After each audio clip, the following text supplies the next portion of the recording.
نحمده ونصلي على رسوله الكريم أما بعد فأعوذ بالله من الشيطان الرجيم بسم الله الرحمن الرحيم تلك الأيام نداولها بين الناس صدق الله العظيم خون دل دے کے نکھاریں گے رخ برگے گلاب خون دل دے کے نکھاریں گے رخ برگے گلاب ہم نے گلشن کے تحفظ کی قسم کھائی ہے۔ سامعین ہمدم اور باوقار صدر صاحبان، آج میں جو موضوع لیے آپ کے روبرو ہوں وہ ہے پاکستان اور بانیان پاکستان۔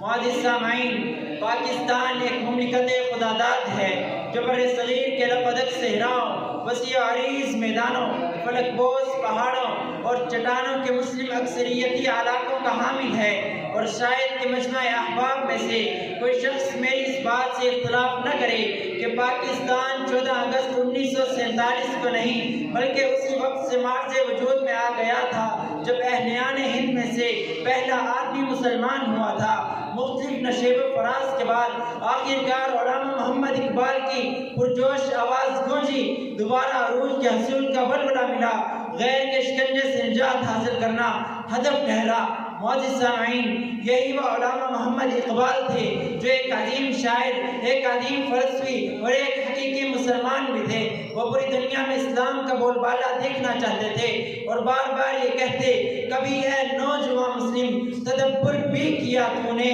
وہ کیا گردوں تھا تو جس کا ہے ایک ٹوٹا ہوا تارا۔ اور پھر اسی خیال نامے کو آگے بڑھانے کے لیے قدرت نے مسٹر محمد علی جناح کو بھیجا، جسے تو شاید داویر معاشر نے پیدا ہی رہبری کے لیے کیا تھا۔ انہی دونوں رہنماؤں کی بدولت ہی آج ہمارے نتنوں سے گزرنے والی ہوا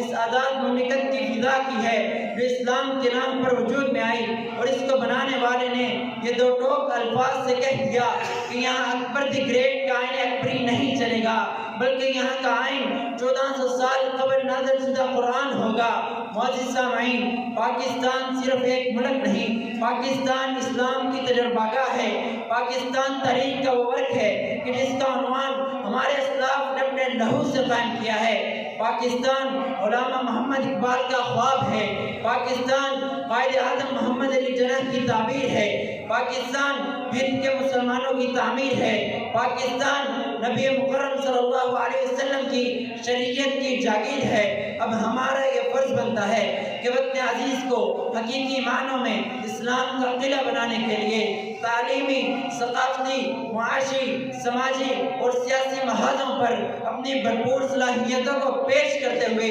اس طرح سے آگے بڑھیں، آسانیوں سے پوچھ نہ منزل کا راستہ، آسانیوں سے پوچھ نہ منزل کا راستہ، اپنے سفر میں راہ کے موتی تلاش کر، ذرے سے کائنات کی تفسیر پوچھ لے، ذرے سے کائنات کی تفسیر پوچھ لے، قطرے کی وسعتوں میں سمندر تلاش کر، وما علینا الا البلاغ المبین۔ ماشاء اللہ۔